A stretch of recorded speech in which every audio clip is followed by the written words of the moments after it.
Baik, di antara amal yang sangat dianjurkan di Ramadan ada beberapa poin. Yang pertama itu puasa sendiri.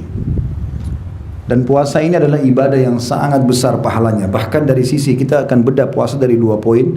Sisi spiritualnya, dari nilai keimanan dan pahalanya, dan sisi kesehatannya. Kalau sisi spiritual dan keimanannya, dia adalah amal ibadah yang paling besar pahalanya. Nggak ada yang menyamai puasa. Mau sholat, mau haji, mau jihad, semua di bawah nilai puasa dari sisi kuantitasnya. Beranjak daripada hadis Bukhari Muslim yang kata Nabi SAW, Allah berfirman, yaqulullahu ta'ala, kullu amal ibn Adam lahu al-hasanatu bi asyri amthaliha ila 700 di'fin ila adha'afin katsir ila 700 di'f. Semua amal ibadahnya anak Adam sudah ditentukan kadarnya, atau makna lainnya sudah kembali pada dirinya sendiri. Langsung Allah kasih nilai. Kata Nabi SAW, Allah berfirman, satu pahala bisa jadi 10 kali lipat, bahkan 700 kali lipat. Tergantung kadar keikhlasan. Kita sama-sama sholat di saf pertama, ada yang dapat cuma 10 pahala, ada yang 100 pahala, ada yang 1000 pahala, ada yang 700 pahala. Tergantung kadar keikhlasan, benarnya wudunya, benarnya syarat-syarat dan rukun sholatnya, khusyuknya, semua itu masuk. Ayat-ayat yang dia baca. Kemudian, kecuali puasa. Kata Nabi SAW, illa siyam atau illa saum, fa innahu li wa ani ajzibihi. Allah mengatakan kecuali puasa, hadis qudsi ini, karena dia milikku dan aku akan balas langsung. Taraka syahwatahu wa ta'amahu wa syarabahu min ajli. Dia meninggalkan syahwatnya, makanannya, minumannya karena aku, kata Allah. Jadi karena itu secara kuantitas nilainya lebih besar daripada 700 kali lipat. Lis-shaimi farhatan, kata Allah SWT, dan orang puasa aku kasih dua kegembiraan.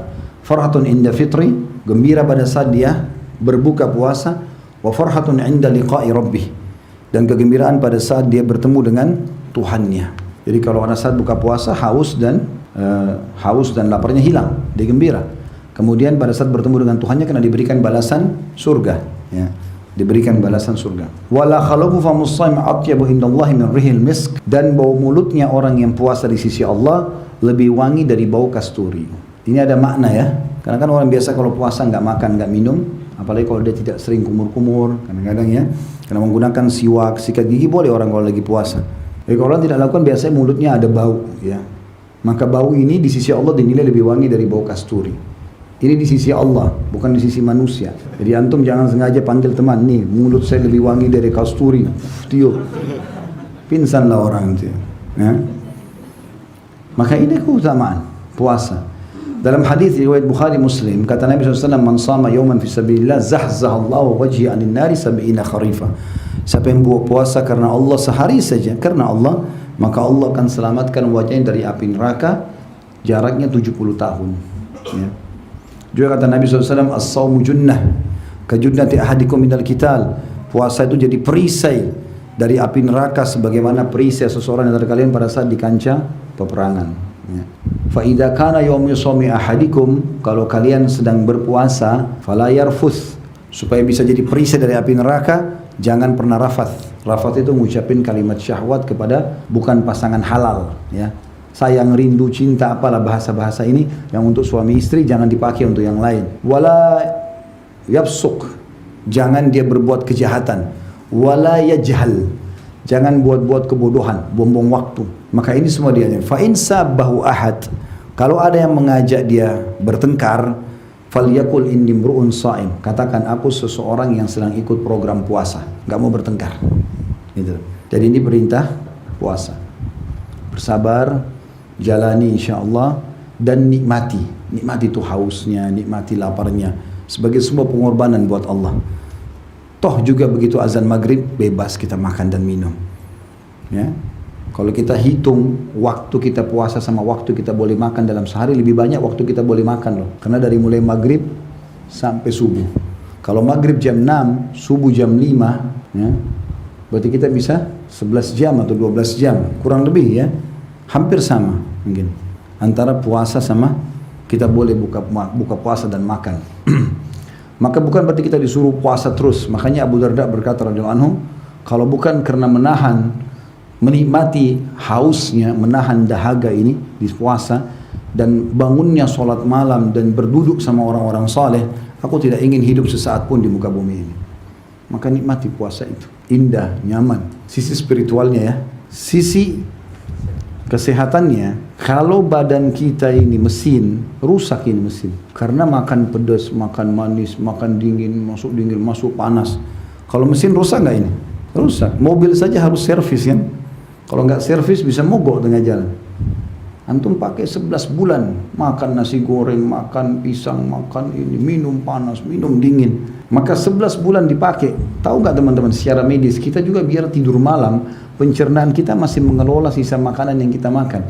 Makanya medis melarang banyak makan kalau malam hari kan gitu. Karena yang kita makan dari pagi itu masih dikelola itu pada malam hari. Makanya bangun pagi biasanya orang buang air gitu.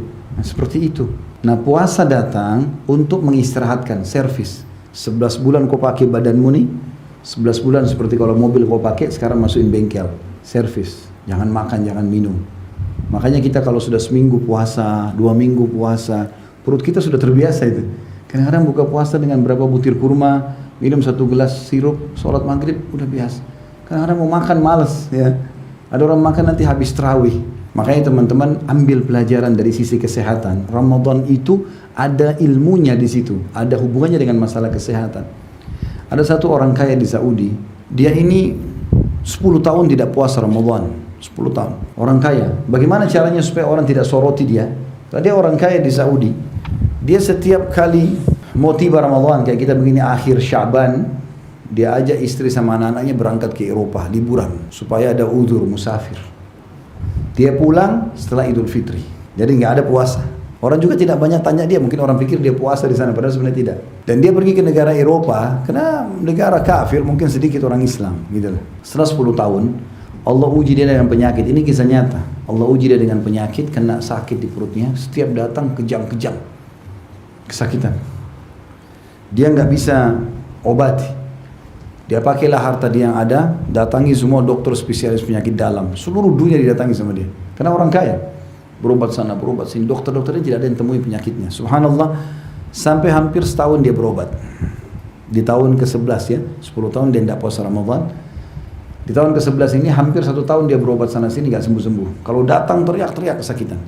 Terakhir itu, hampir sebelum Ramadan, bulan Sya'ban begini, dia rupanya dengar ada satu dokter spesialis orang Katolik di Jerman. Ada sedikit saya mau tambahkan kisah di sini. Katolik ini sudah lama dikenal mau masuk Islam, tapi dia lagi tunggu berita besar nih. Apa ini kira-kira mendongkrak dia untuk syahadat? Dia udah pelajari Al-Quran, di lacinya bahkan ada Al-Quran dalam bahasa Jerman. Intinya pada saat itu dia pergi berobat sama dokter itu. Dokter ini periksa, nggak ada penyakitnya ini. Cek secara medis nggak ada, dengan alat tercanggih pun nggak ada. Lalu dokternya tanya, mana dokter-dokter yang pernah kau datangin sama resep-resep obatnya? Dilihatin semua ini nama profesor-profesor dunia yang terkenal. Teman-teman sejawatnya dokter ini tahu semua ini, dokter-dokter ahli di bidangnya. Obat-obat semua ya, obat-obat penyakit perut, vitamin, semuanya ada. Dan itu yang termahal semuanya. Maka dokternya bilang begini, kamu agama apa? Dia bilang, saya Muslim. Kata orang itu. Ini sebabnya dia taubat ya, dari dokter Katolik ini. Dokternya bilang, setahu saya kamu kan dalam agama Islam ada puasa Ramadan, puasa. Dia rupanya sudah pelajari Islam orang ini kan gitu. Dan itu puasa sebulan kan. Saya sarankan kamu tinggalkan semua resep-resep kamu ini. Sebentar lagi bulan puasa ini kau puasa. Dokter ini gak tahu kalau dia 10 tahun tidak pernah puasa nih.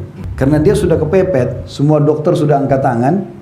Dia tiba-tiba tersentuh, ya kenapa saya gak coba terapi puasa. Dia pulang, semenjak dia niat puasa dan taubat, penyakitnya hilang.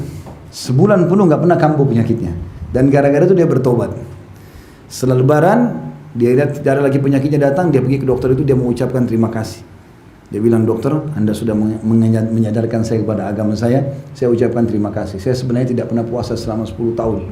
Setelah saya puasa ini saya sembuh. Dokternya keluarkan Quran terjemahan bahasa Jerman dari laci. Saya udah lama mau masuk Islam. Gara-gara ini saya masuk Islam.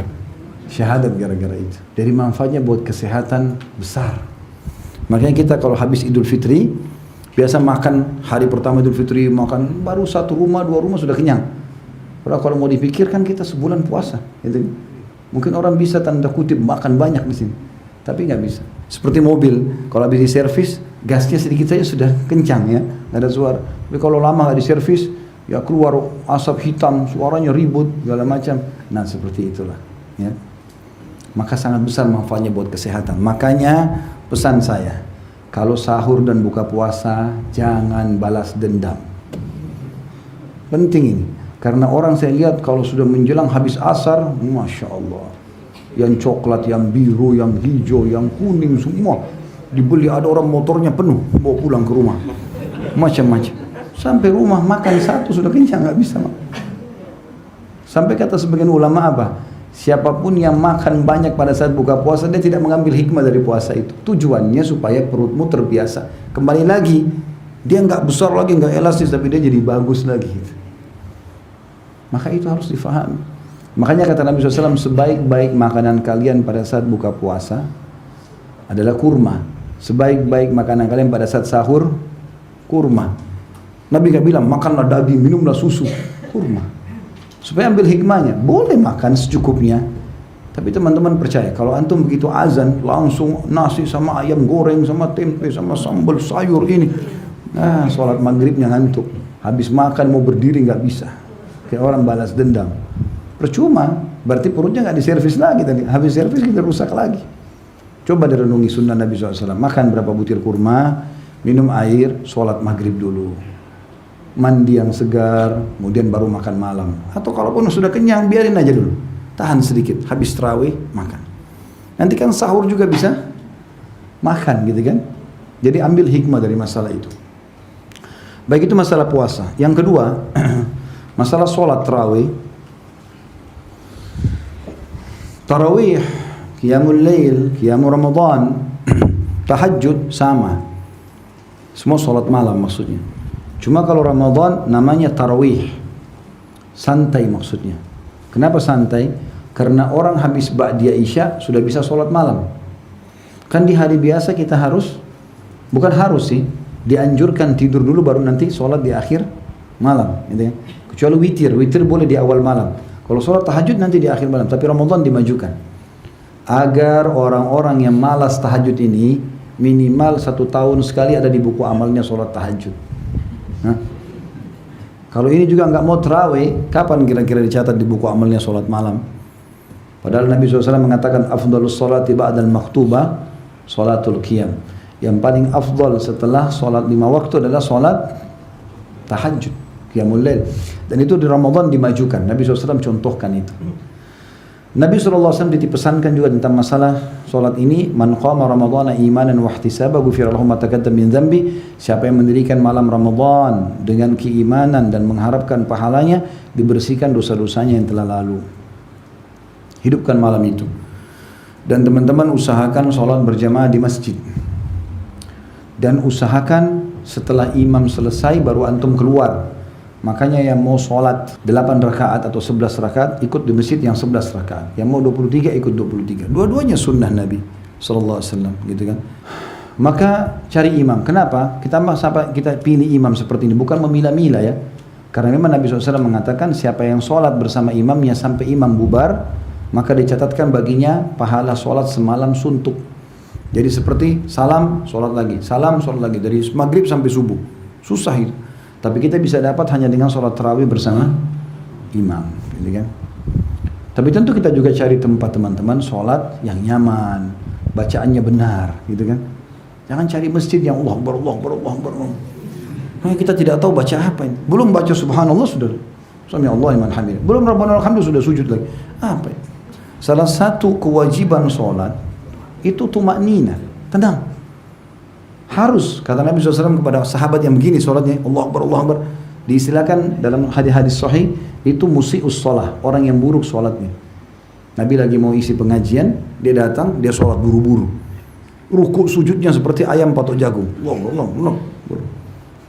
Digambarkan dengan Ibnu Abbas seperti burung gagak patok makanannya. Maka selesai sholat Nabi SAW bilang, kembali kau, sholat lagi. Karena kau belum sholat itu. Nabi pikir tadi mungkin kena buru-buru mau hadir di majlis. Dia sholat lagi, sama lagi sholatnya.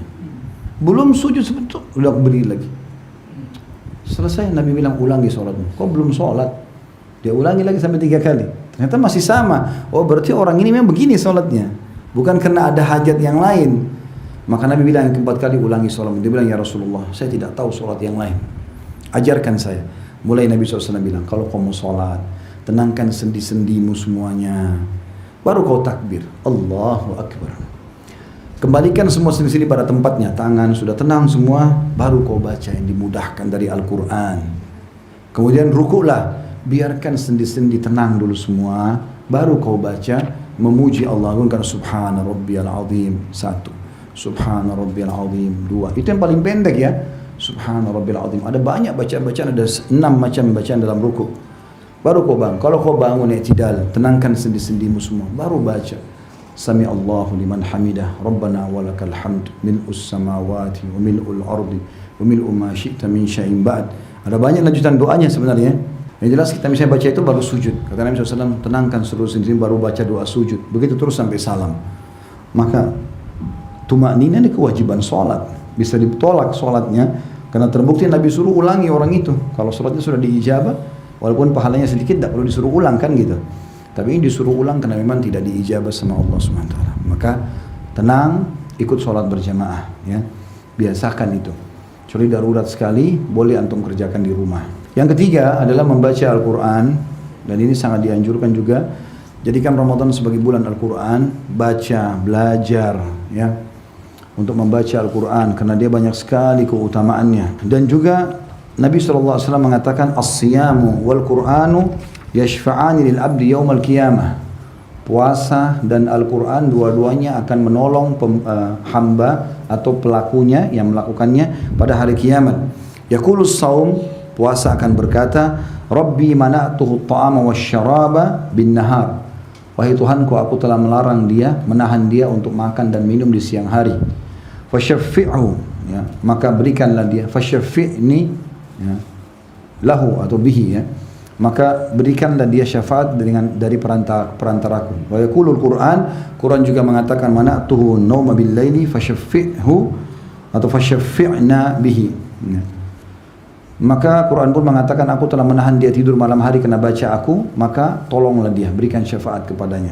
Para ulama melakukan baca Quran dari bulan Ramadan ini dengan sangat serius. Dan Al-Quran pernah saya sebutkan, saya ulangi lagi, memiliki empat hak membacanya.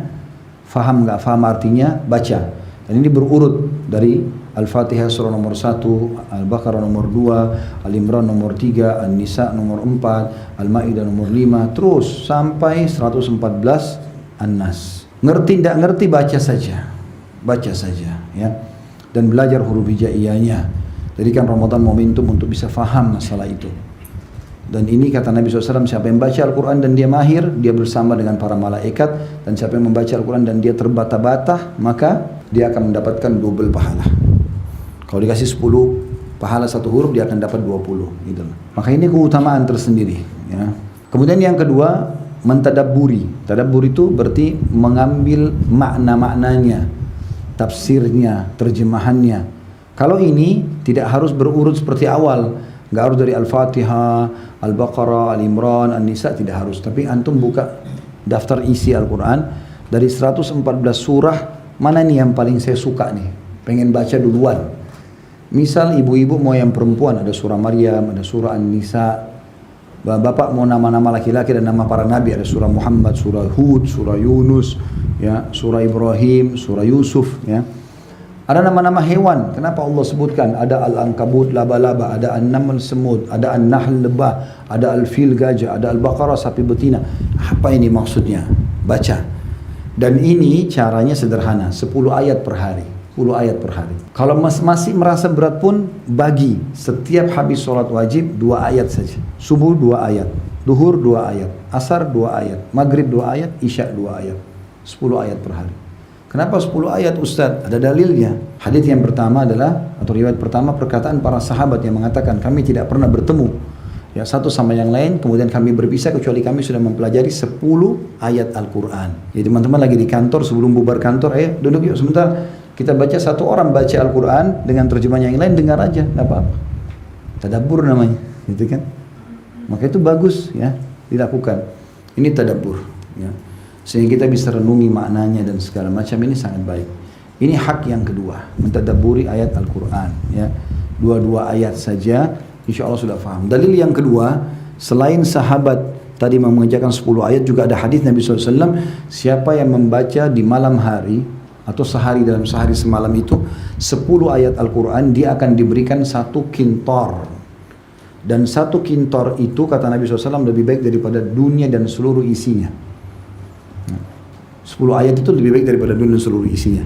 Kalau antum baca 20 ayat, 30, ini kita bicara jumlah minimal ya. 10 ayat minimal. Dan sudah pernah saya sampaikan kan, download aplikasi Nakhtim itu. Kalau saya pribadi saya sarankan itu. Tulis Nakhtim. Ya, dalam bahasa Indonesia pun bisa. Nanti modelnya itu bahasa Arab, nun, kha, ta, mim, lingkaran warna hijau. Itu bukan aplikasi saya ya. Tapi saya temukan ada anak saya pernah kirim subhanallah kepada saya dari teman-temannya. Anak saya masih SD. Saya dapat subhanallah, saya lihat bagus, saya coba cek bagus itu. Ternyata programnya memang sesuai judulnya. Nakhtim artinya kita mengkhatam. Di app ada, di App Store ada, di Play Store ada semua, gratis. Nah itu bagusnya kita waktu awal kita pilih mulai dari surah mana, misalnya Al-Fatihah, mulai dari surah pertama, ayat pertama. Kita bisa pilih qari'nya siapa. Qari'nya dia misalnya siapa. Ya. Kemudian kita pilih, kemudian ada di bawah sekali dalam bahasa apa, terjemahan bahasa Indonesia misalnya, di bawah mulai. Nanti kalau kita tutup handphone, buka keluar nanti ayat pertama Al-Fatihah. Kita tutup lagi, buka lagi nanti kalau mau buka WA segala macam, baca lanjutannya ada. Terus begitu sampai selesai khatam Al-Quran. Jadi 30 juz itu tidak mengambil waktu khusus. Setiap lagi nunggu di lampu merah daripada lihat helmnya orang warna apa, ya lebih baik lihat handphone, baca, gitu kan. Maka itu penting, antri di lift segala macam, buka handphone. Karena begitu kita buka handphone pasti dia keluar lanjutannya, gitu kan. Kita mau mundur ke ayat sebelumnya ada tanda panah mundur, ada tanda panah maju. Kalau mau lanjutin, kita mau share ke orang, oh ayat ini bagus nih, masalah Ramadan misalnya, ada gambarnya situ untuk share. Tinggal klik share langsung. Ke semua medsos bisa di share, ke Facebook, ke Instagram, ke mana-mana segala macam, di WA, bagus. Mau dengerin bacaannya, ini saya ragu bacaan saya nih. Di atas ada klik audionya, diklik imam tadi yang kita pilih baca, kita dengerin. Satu ayat itu saja, diulangi berapa kali kita jadi ikutin tajwidnya. Bagus sekali itu. Sudah download belum itu? Hah? Baru tahu? Alhamdulillah, saya kira semua sudah tahu. Cuma saya orangnya memang biasa ngulangin. Nah, itu bagus ya. Kita berikan Al-Quran. Itu yang kedua tadabbur. Yang ketiga menghafalnya. Haknya Al-Quran. Dan hafal sama, saran saya 10 ayat per hari. Lalu tadi antum sambil tadabbur, antum hafal 2 ayat setiap habis sholat 5 waktu, berarti 10 ayat sehari. Nanti antum aplikasikan. Kalau sholat duha 2 rakaat misalnya, rakaat pertama 5 ayat, rakaat kedua 5 ayat. Sholat qobliyah, sholat ba'diyah, sholat tahajud, sholat tahiyat masjid. Banyak sholat taubat, sholat wudu. Antum kalau baca di rakaat pertama 5 ayat, rakaat kedua 5 ayat, insya Allah 1 hari hafal tuh. Ya. Kalau kita tadabbur 10 ayat dan hafal 10 ayat tadi, karena ini sama ya, dan hafal ini tidak harus berurut dari Al-Baqarah, Al-Fatihah, Al-Baqarah, tidak usah. Surah yang antum suka saja dulu. Oh ini Al-Mulk bagus nih 30 ayat, tidak terlalu panjang, mulai hafal. Kalau 30 ayat berarti antum cuma 3 hari bisa hafal itu. Kalau 1 hari 10 ayat, 30 ayat selesai. Tapi kan nanti mudah lupa Ustaz, itu syaitan, bisikan syaitan. Baca a'udzubillahi minasyaitonir rajim. Orang kalau lupa sambungan ayat, bukan 30 juz hilang semua. Hah? Jadi mulai itu. Ya, insya Allah Al-Quran itu ada 6.000 sekian ayat. Kalau antum hafal dan tadabbur 10 ayat per hari, kali 1 bulan berarti 300 ayat, kali 1 tahun kali 12 berarti 3.600 ayat, 21 bulan hafal 30 juz. Insya Allah. Yang keempat, mengamalkan isinya, itu hak Al-Quran. Dan Ramadan adalah bulan Al-Quran. Allah mengatakan dalam Al-Quran, A'udzubillahi minasyaitonir rajim, syahrul Ramadan alladzi unzila fihi Al-Quran. Bulan Ramadan yang kami turunkan Al-Quran di dalamnya. Kata para ulama adalah bulan saatnya membaca Al-Quran. Imam Syafi'i rahimahullah mengkhatam di setiap Ramadan, di Ramadan di setiap hari 2 kali. Jadi 1 bulan 60 kali mengkhatam. Utsman bin Affan mengkhatam 30 juz di rakaat terakhir witir, yang biasa antum baca qul huwallahu ahad. Ya. Maka itu Al-Quran di bulan Ramadan. Yang keempat, sedekah. Sedekah di bulan Ramadan pahalanya sangat besar sekali, ya. Lebih daripada yang lainnya. Karena kata Nabi SAW, afdalu sadaqatu fi Ramadan. Sedekah yang paling afdal dikeluarkan di bulan Ramadan. Dan banyak yang bisa dilakukan, sedekah baju, sedekah makanan pokok, ya, sedekah buku, sedekah apa saja. Tapi yang paling mudah dan paling bagus adalah membuka puasakan orang. Buka puasakan orang. Saya lihat hampir setiap tahun saya di Jakarta ini, kadang-kadang kalau ada taklim sampai menjelang asar begini, Biasanya pulang, kadang-kadang macet, menjelang maghrib sampai pasti macet banyak orang. Karena masih banyak orang kerja kan. Banyak orang susah buka puasanya. Ada yang menjual, kadang-kadang ada yang tidak menjual. Kesempatan antum itu. Taruh di motor beberapa gelas air mineral, harganya cuma 500 rupiah, 1000 rupiah satu. Taruh 10, kalau bisa beli satu dus isi 48, harga 30 ribu. Taruh, begitu azan, menjelang azan buka motornya bagi-bagiin ke orang di pinggir jalan. Beli kurma, satu dus. Ya. Satu dus itu ada yang 10 kilo, ada yang dari 200-300 ribu sampai 600 ribu kurma-kurmanya. Kalau mau lebih sedikit pahala lagi, kantongin 2 butir 3 butir kurma di plastik kecil, bawa taruh di kendaraan, menjelang azan bagi-bagiin orang. Itu pahalanya besar. Jadi kalau kita beli satu dus air mineral, isinya 48, 30 ribu rupiah modalnya, itu paling mahal. Ada satu dus cuma 20 ribu, ya. Isi 48, anggap 50. Kalau kita kasih ke masjid dekat rumah, bagiin orang di jalan, habisin 50, berarti hari itu kita punya 51 pahala puasa. 50 orang yang kita buka puasa kan satu kitanya. Itu 51 buka puasa. Kalau dari 50 orang itu, satu saja ahli ibadah, kerjanya ngaji segala, kita panen semua pahalanya dengan sedekah segelas air. Karena pernah waktu Nabi SAW mengatakan, siapa yang buka puasain orang, dia akan dapat pahala seperti orang yang dibuka puasakan tanpa dikurangi sedikit pun dari pahala orang yang puasa itu. Kalau misalnya dia dapat 100 karena baca Quran segala macam, kita karena kasih dia minuman, kita dapat 100 pahala itu. Seperti itulah. Maka ini kesempatan emas. Yang paling afdal kurma dan air putih. Kalau bisa yang lain bagus. Makanya Nabi SAW pernah ditanya oleh sahabat, ya Rasulullah, tidak semua orang bisa buka puasain orang. Karena sahabat ini tangkapnya makanan lengkap, kayak kita nasi campur misalnya gitu kan, lengkap. Kata Nabi SAW, Allah akan memberikan pahala ini kepada semua orang yang membuka puasakan orang walaupun hanya susu yang dicampur air. Kan biasa susu itu kalau dicampur air rasanya jadi berubah, cuma warna saja kan. Tapi kalau dia miskin, dia nggak punya kecuali itu, tetap dapat pahala. Atau sebutir kurma, atau seteguk air. Dan siapa yang memberikan minum kepada orang puasa, berbuka puasa, seteguk saja, maka dia akan diberikan oleh Allah seteguk juga dari telagaku, hautku di hari kiamat. Dan siapa yang minum seteguk dari hautku tidak akan haus selamanya sampai dia masuk ke dalam surga. Jadi itu kesempatan, buka puasain orang, ya. Blok tuh masjid-masjid dekat rumah, gitu kan. Buka puasakan orang, itu bagus sekali.